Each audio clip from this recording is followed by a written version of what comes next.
Hey guys. आज हम लोग प्रॉब्लम सॉल्व करने जा रहे हैं Java switch case statement. Basically problem statement में given an integer choice denoting the choice of user and the list containing the single value R और two value L and B depending on the choice. Basically इस problem में ये कहना चाह रहा है कि जैसे यूजर का जो चॉइस रहेगा उसके बेसिस पे एक हम लोग को लिस्ट दिया होगा जिसमें या तो एक सिंगल वैल्यू होगा जो कि एक रेडियस को डिनोट करेगा या तो दो अलग अलग वैल्यू होंगे जो कि लेंथ और ब्रेड्थ को डिनोट करेंगे। तो हम लोग को उन चॉइस के बेसिस पे अगर चॉइस 1 है तो जो रेडियस गिवन होगा उसका हम लोग को एरिया बताना है, और अगर चॉइस 2 है तो जो लेंथ एंड ब्रेड्थ दिया होगा उसका हम लोग को calculate the area of the triangle calculate करके हम लोग को रिटर्न करना है। जैसे कि यहाँ एग्जांपल नंबर 1 में गिवन है कि चॉइस इक्वल्स टू 1। तो जैसे यहाँ क्वेश्चन में गिवन है कि अगर चॉइस 1 होता है तो हम लोग को area of the circle calculate करना है। तो एरिया ऑफ द सर्कल का जो फॉर्मूला होता है पाई आर स्क्वायर। तो पाई आर का वैल्यू यहाँ पे 5 गिवन है जो कि हम लोग को लिस्ट में से इनपुट लेना है।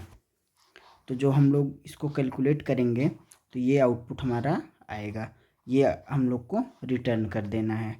उसी तरह से एग्जांपल नंबर 2 है, तो अगर चॉइस 2 है तो वहाँ पे हम लोग को area of the rectangle find करना था। तो उसमें से जो लिस्ट गिवन होगा उसमें से फर्स्ट जो होगा वो लेंथ होगा एंड सेकंड जो होगा वो ब्रेड्थ होगा। तो वहाँ लेंथ और ब्रेड्थ लेके और एरिया जो हम लोग का जो एरिया का फॉर्मूला होता है लेंथ मल्टीप्लाइड बाई ब्रेड्थ, यही कैलकुलेट करके हम लोग को इसको रिटर्न कर देना है। इसको बेसिकली करने के लिए जो स्विच केस का जो सिंटेक्स होता है वो है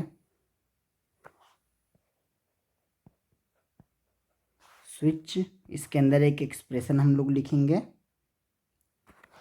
जो कि एक इंटीजर वैल्यू होता है या फिर कोई एक वेरिएबल होगा जिसके बेसिस पे हम अपने केसेस डिफाइन करेंगे। तो यहाँ पे क्वेश्चन में दिया हुआ है कि ओनली 2 केस हम लोग को डिफाइन करना है। तो यहाँ पे एक हम लोग लिखेंगे केस 1। तो अगर केस 1 होता है तो यहाँ हम लोग कैलकुलेट कर लेंगे एरिया ऑफ सर्कल जो कि होता है पाई आर स्क्वायर, और फिर यहाँ एक ब्रेक स्टेटमेंट यूज करना कंपलसरी होता है क्योंकि ब्रेक स्टेटमेंट नहीं यूज करेंगे तो वो ऑटोमेटिकली एक केस के बाद सारा केस ऑटोमेटिकली रन हो जाता है, तो वो हमारा आंसर गलत हो सकता है। उसके बाद हम लोग केस 2 भी इसमें ऐड करेंगे। केस 2 के केस में क्या होगा कि हम लोग को एरिया ऑफ रेक्टेंगल फाइंड करना है L इंटू बी। यहाँ पे भी हम लोग को एक ब्रेक स्टेटमेंट यूज़ करना है, और फाइनली इन दोनों को कैलकुलेट करके हम लोग यहाँ पे एक रिटर्न स्टेटमेंट ऐड कर देंगे जो कि हमारा रिजल्ट को रिटर्न कर देगा। ये बेसिकली 4-5 लाइन का कोड है इसमें, ये छोटा सा प्रॉब्लम है। ये जावा स्विच केस के सिंटेक्स को समझने के लिए ये प्रॉब्लम गिवन है। अब हम लोग इसका कोडिंग देख लेते हैं। इसका हम लोग कोड देख लेते हैं। जैसे कि हम लोगों ने डिस्कस किया, सबसे पहले एक रिजल्ट टर्म का वेरिएबल बनाएंगे जिसको 0 से इनिशियलाइज करेंगे, और इसका टाइप जो होगा वो डबल होगा क्योंकि यहाँ पे जो हम लोग को फंक्शन कंप्लीट करना है उसका जो रिटर्न टाइप है वो डबल है।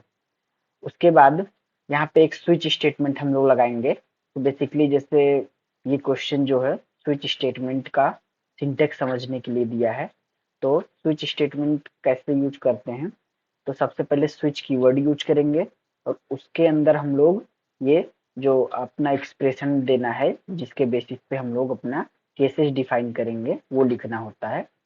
तो यहाँ पे जो एक्सप्रेशन है जिसके बेसिस पे हम लोग अपना केस डिफाइन करेंगे, वो यहाँ पे दिया हुआ है चॉइस नाम से, वेरिएबल के नाम से।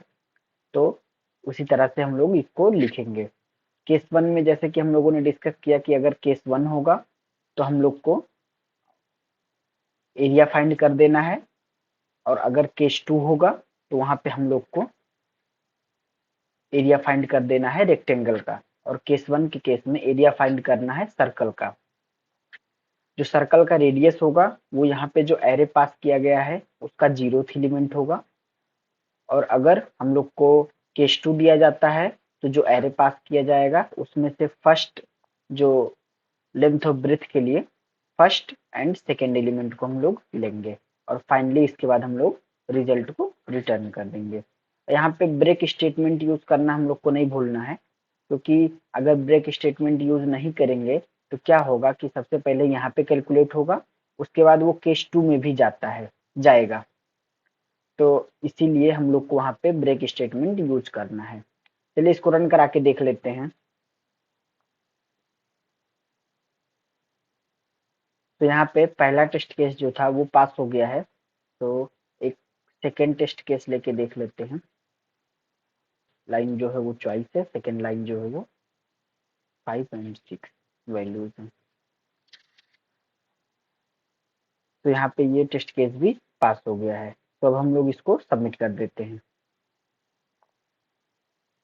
तो यहाँ पे टोटल 104 टेस्ट केस थे एंड सारे टेस्ट केस पास हो गए हैं।